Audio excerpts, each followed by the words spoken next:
अरे थोड़ी केवल सवर्णों के कहने से मंदिर बन जाता है, पूरा हिंदू समाज उठ के खड़ा हो जाता है, सारे ओबीसी खड़े हो जाते हैं और कहते हैं नहीं हमको मंदिरें चाहिए। आज रोजगार की बात हो रही है, आज बात हो रही है कि नहीं अग्नि परीक्षा क्या नाम उसको वापस कीजिए, उसको नहीं होगा। सरकार ने तो निकाल दिया डेट, अब तो भर्ती भी होगी उस आधार पर। यही लोग दौड़ेंगे, जदयू के पास ऑप्शन ही नहीं, जदयू को विलय करना ही पड़ जाएगा और यही एकमात्र रास्ता है जिससे जदयू सत्ता का हिस्सेदार बनी रह सकती है नीतीश के बाद।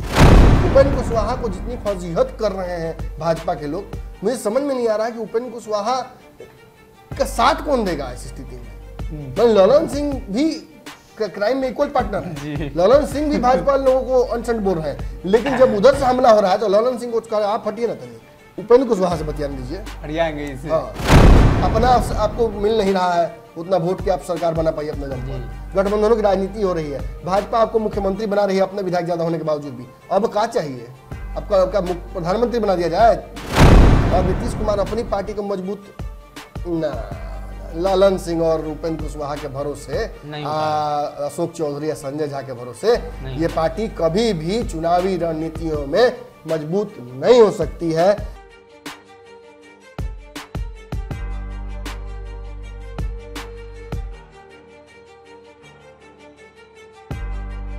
नमस्कार, पंचनामा देख रहे हैं आप, जहां हम करते हैं खबरों की चीरफाड़। एक बार फिर से हाजिर हैं नई खबर लेकर जिसकी चीरफाड़ की जाएगी। बिहार की सियासी माहौल भले ही केंद्र सरकार की एक स्कीम के खिलाफ बदला है, लेकिन अब भारतीय जनता पार्टी अपनी अनुकूल और प्रतिकूल परिस्थिति देखने लगी है।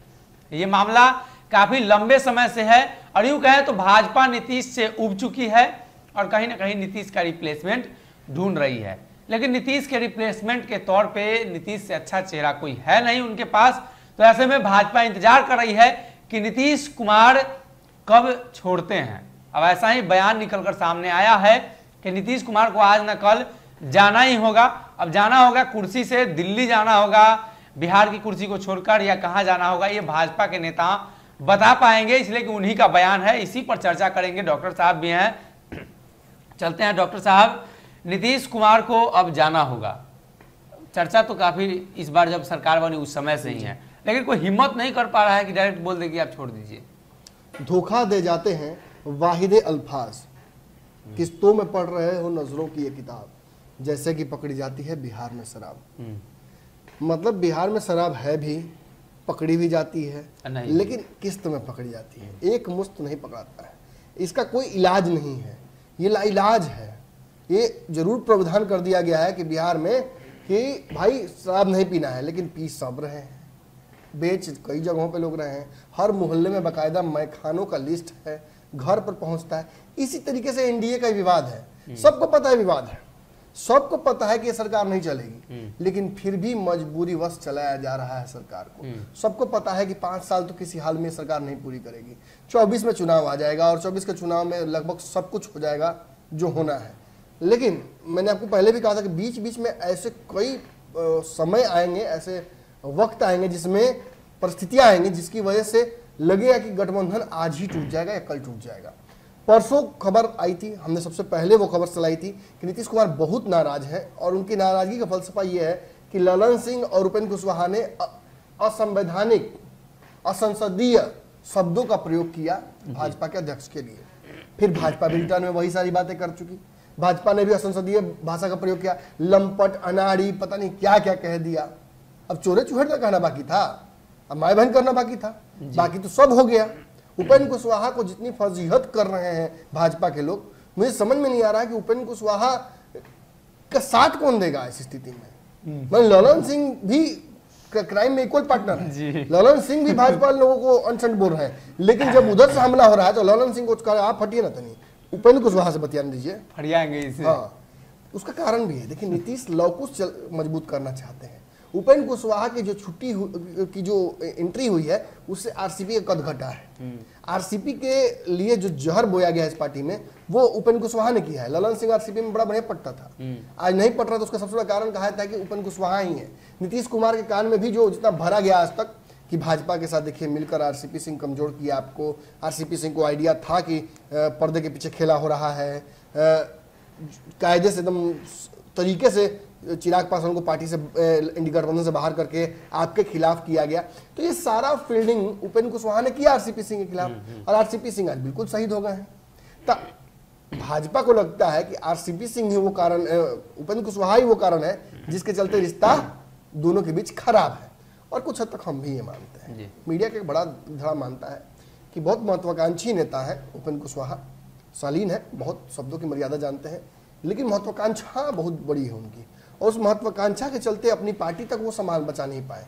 जो भी उनको जिम्मेवारी दी जाती है, उस जिम्मेवारी को अपनी महत्वाकांक्षाओं के चलते वो हर बार निस्तो नाबूद कर देते हैं। ये रहा है उनका इतिहास। मैं मतलब किसी एक नेता के पीछे हाथ धोकर नहीं पड़ रहा हूँ, सच्चाई यही है जी। और जो पॉइंट ब्लैंक झूठ बोल देने की आदत है उपेंद्र कुशवाहा की, वो काबिल तारीफ है। मैं तो शुरू से कहता हूँ कि यहाँ पे ऐसे खड़े हैं आपके सामने और झूठ बोल देंगे, और ये इनका टैलेंट भी है। और भाजपा इसी कारण से चिढ़ती है। भाजपा को नीतीश कुमार को मजबूत होने नहीं देखना है।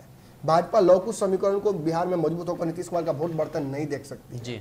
इसलिए भाजपा भी उपेंद्र कुशवाहा पर ही हमला करती है। वो जानती है कि ललन सिंह कितना भी कूद लेंगे ना, 4 गो ठेकेदार छोड़ के भूमिहार का कोई वोटर वो अपने यहाँ लेके नहीं आए। अपना चुनाव भले जीत जाए बहुत बड़ी बात है, और वो भी आप जानबे करते हैं कि बिहार में जो सांसद लोग हैं चुनाव कैसे जीतते हैं जी। नरेंद्र मोदी का रहमो करम होता है तो जीत जाता है लोग यहाँ पे। अंत पहले काहे नहीं जदयू जीत गई थी इतना सीट। मैं फिर कह रहा हूँ कि मैं नरेंद्र मोदी की बड़ाई नहीं कर रहा हूँ, वो जो चुनाव के वक्त नरेंद्र मोदी खेला करते हैं, पुलवामा वाला, और जो आजकल चल रहा है ना कैसे ज्ञानव्यापी वाला चल रहा है, ये शुरू हो गया था यूपी में बुरखा बैन वाला, तो ये आ जाएगा। आप चाहिए ना चाहिए, आज आप कह रहे हैं रोजगार चाहिए, चुनाव आएगा तो आप कहेंगे नहीं मंदिर चाहिए, आप ही कहिएगा।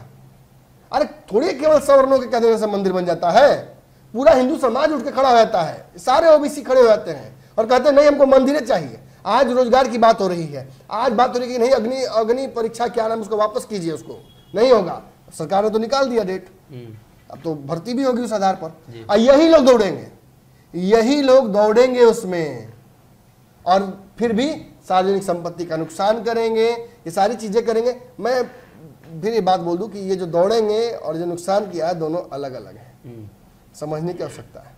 चलिए आगे बढ़ते हैं। कल हमने यहां तक बात लाई थी कि भाजपा बहुत बर्दाश्त भाजपा ने कर लिया बीते दिनों में। जातिगत जनगणना पर जिस तरीके से नीतीश कुमार ने भाजपा को कुजात कर दिया, छाट दिया, जाओ तुमसे बात नहीं करना है, हम इतना में तय कर लेंगे, सरकार बनानी है तो आओ भाजपा, जब कुछ डिसीजन लेना है तो भागो भाजपा। तो भाजपा कितना प्रताड़ित महसूस करेगी। राष्ट्रीय पार्टी है, नरेंद्र मोदी जैसा लीडर मिला हुआ है, जिसका मतलब तगड़ा एकदम होता है फोटो सेशन, माँ से मिलने भी गए तो 20 गो फोटोग्राफर लेके गए थे, पहले ही क्या अंदर तो उतना जिसका तगड़ा मैकेनिज्म हो जिस पार्टी का, वो बिहार में बकरी आखिर क्यों बनेगी हर बार? 5 साल 10 साल से तो बनी ही रही है, अब क्या अभी भी बनेगी? ज्यादा विधायक तब ही हो। लेकिन दिक्कत क्या है, ये सब कुछ इसलिए हो रहा है क्योंकि विपक्ष के विधायकों का सहयोग नीतीश के साथ होना हो। नीतीश एहसास करा रहे हैं कि तुम लेके जाओ 77, हम आज के आज कर लेंगे व्यवस्था 110-18 का। अब ये जो चीज है ना, ये भाजपा के बिहार के जो आउटफिट है उसमें सिहरन पैदा कर दे रही है जी। वो नेता, वो मंत्री जो आज ऐशो आराम में रह रहे हैं, जो कैबिनेट मिनिस्ट्री का हवा चख रहे हैं एसी का, उस ऑफिस का, उनको बेचैन धर ले रहा है क्योंकि सरकार गिर गई तो क्या होगा। इसलिए तारकिशोर यादव अपनी पार्टी के सेंटिमेंट के खिलाफ जाकर संजय जायसवाल को दो बात बोल देते हैं। इसीलिए एक और मंत्री जी हैं, संजय पासवान जी शायद नाम है उनका, वो भी बोल देते हैं दो बात। तो ये जो बातें बोली जा रही हैं ये साबित करती हैं कि बहुत सारे लोगों को लोभ केवल इतना नीतीश से है भाजपा के कि नीतीश सरकार के सेंटर में है और नीतीश के पास ऑप्शंस है, भाजपा के पास ऑप्शंस नहीं है सरकार तोड़कर बना लेने का। लेकिन मैंने कल आपको कहा था कि जब किसी चूहे को भी कोने में खदेड़ के कीजिएगा तो जब उसके पास कोई रास्ता नहीं बचेगा तो आप पे हमला करता है, हमला करेगा ही करेगा। और वही हमला भाजपा कर रही है।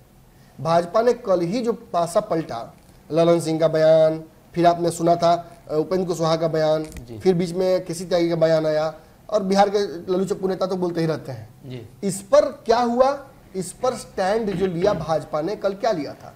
सीधे तौर पर नीरज बाबू ने कहा कि आपके भी ऑप्शंस खुले हो, जाइए ट्राई करके देख लीजिए, बहुत सरकार बनने का शौक अगर विपक्ष के साथ मिलकर। जय तेजस्वी को तो आपने खुद छोड़ा था, हमने तो नहीं कहा था छोड़ दीजिए, आप सुरक्षा से तेजस्वी को छोड़कर आए थे और बहुत प्रताड़ित महसूस करके आए थे कि नहीं मैं बहुत परेशान था। तो अब यहाँ भी परेशानी, अपना आपको मिल नहीं रहा है उतना वोट के आप सरकार बना पाइए अपने दम पर। गठबंधनों की राजनीति हो रही है, भाजपा आपको मुख्यमंत्री बना रही है अपने विधायक ज्यादा होने के बावजूद भी। अब क्या चाहिए, आपका प्रधानमंत्री बना दिया जाए 40 विधायक पे। ये सच्चाई है, ये भाजपा के लोग बार बार कह रहे हैं। और कल उनके बयान के बाद आपने देखा कि एक और बयान आ गया, नवल किशोर यादव जो कि हमेशा फ्रंटे फुट पे खेलते हैं, उन्होंने तो धज्जी उड़ा दी, सबके बारे में सब कुछ बोल दिया, लेब्राडोर कह दिया, किसी को कुछ कह दिया। संजय जायसवाल ने भी निकाल दिया खतियानी कि कब कौन कहाँ भागा था, नीतीश कुमार को किसने कमजोर किया, ललन सिंह पर भी आरोप लगे। ये सारे आरोपों को लगने के बाद आज बड़ा डेवलपमेंट एक और हुआ है। आज जदयू में कल भी नीतीश कुमार ने, परसों डांट पड़ी, नीतीश कुमार को दिल्ली से फोन आया, कल नीतीश कुमार ने बैठक की, बैठक के बाद आपने देखा कि सही में प्रशासन बहुत टाइट हुआ। प्रशासन ने अपने लेवल पे मैं कह सकता हूँ कि अमूलचूल काम किया, और कल जो प्रदर्शन उग्र हो सकता था वो नहीं हुआ। और उसके बाद हमने देखा कि इंटरनेट सेवाएं बंद की गई, नीतीश कुमार गृह विभाग से बात किए, और कहीं ना कहीं नीतीश कुमार ने अपनी गलती सुधारी। अब भाजपा भी बैकफुट पर नहीं जा रही है। उसके बाद आज जदयू तो बैकफुट पे है ना, जदयू बैकफुट बिल्कुल बोल चुके हैं कि अब सब मैनेज कर लेना। जदयू बैकफुट पे चली गई है, और मांझी ने कहीं ना कहीं स्पष्ट कर दिया है कि अगर ये वाद विवाद चलता रहा 2-3 दिन और तो सरकार गिर जाएगी। और इस बात को शायद जदयू भी समझ चुकी है, इसलिए जदयू डिस्पाइट ऑफ द बहुत सारा उसके पास पक्ष एंड बेनिफिट्स है, फिर भी वो सरकार गिराने के पक्ष में नहीं है। मैं बार बार आपसे बोल भी रहा हूं कि नीतीश कुमार कभी खुद सरकार नहीं गिराएंगे, वो हमेशा सामने वाले को उसका लांछन उठाने देंगे। वो हमेशा विक्टिम बनेंगे कि देखिए हम तो चाहते थे कि चले, हम तो बहुत पाप का घुट पी रहे थे, हम तो बहुत शर्मिंदा होकर जहरे पी रहे थे, लेकिन फिर भी सरकार बना चला रहे थे, क्योंकि हम नहीं चाहते थे कि जनता का पैसा का नुकसान हो, एक और चुनाव हो, एक और बार यही सारी खर्चे हो, और जनता को मैंडेट जो दिया था उसको उसका सम्मान भी करना था, इसलिए हम नहीं चाहते थे गठबंधन तोड़ना। लेकिन देखिए क्या भाजपा कर रही है, और देखिए भाजपा ने कैसे गठबंधन तोड़ दिया। ये बातें कहने के लिए ये जो ब्राउनी पॉइंट्स हैं नीतीश कुमार चाहते थे कि उनको मिले, और ये चाहते रहेंगे।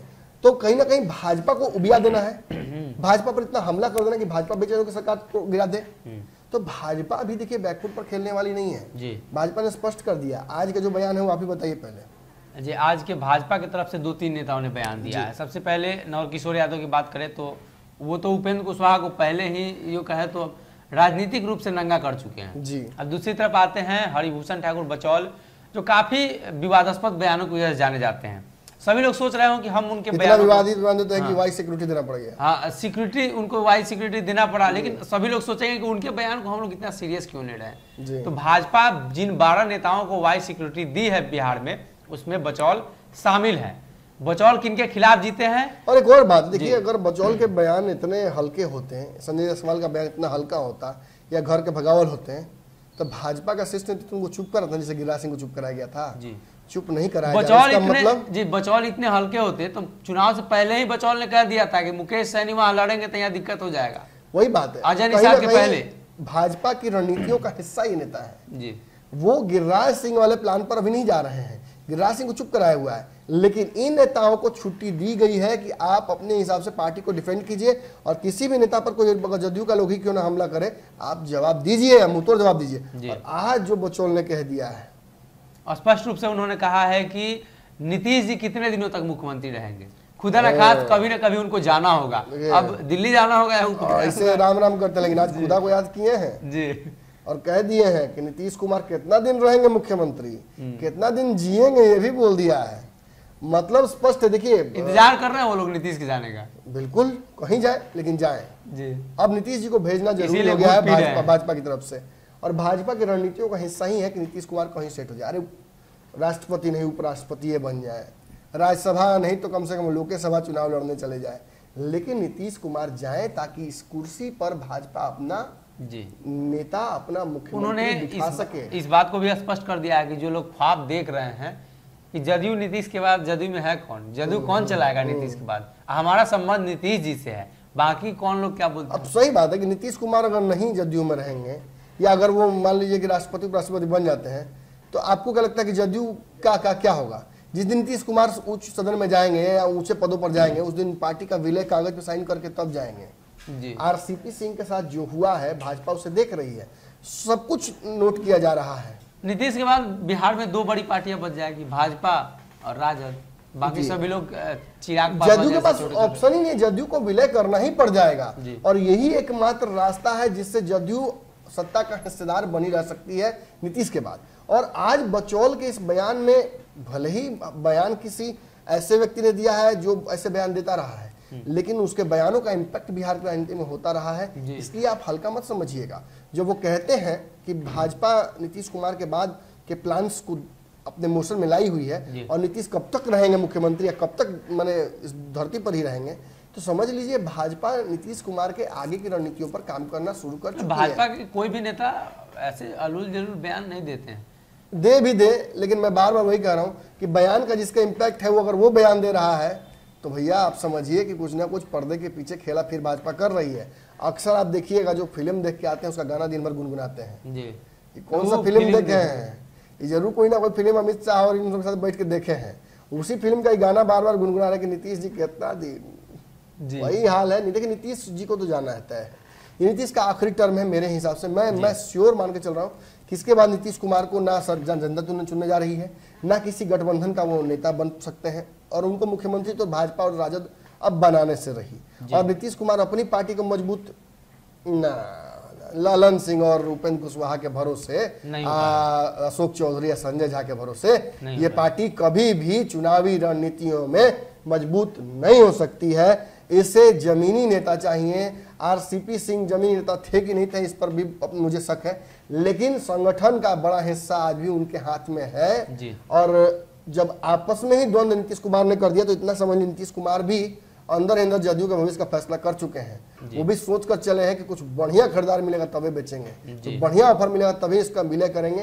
नीतीश कुमार भी जानते हैं। देखिए ललन सिंह, उपेंद्र कुशवाहा, अशोक चौधरी और संजय झा, ये चार दिख रहे हैं ना, और बाकी लोग हैं भी तो उनका कोई मतलब ऐसा कोई इज्जत प्रतिष्ठा है नहीं पार्टी में। कब किसको बेइज्जत कर दिया जाएगा, कब किसको निकाल दिया जाएगा, लेटर कब इशू हो जाएगा पता नहीं। रात में सोते हैं आप नीतीश जी को भगवान मान के, आज सुबह में पता चला कि उन्हीं से दुश्मनी करना पड़ेगा। चलो जी ध्यान दीजिएगा।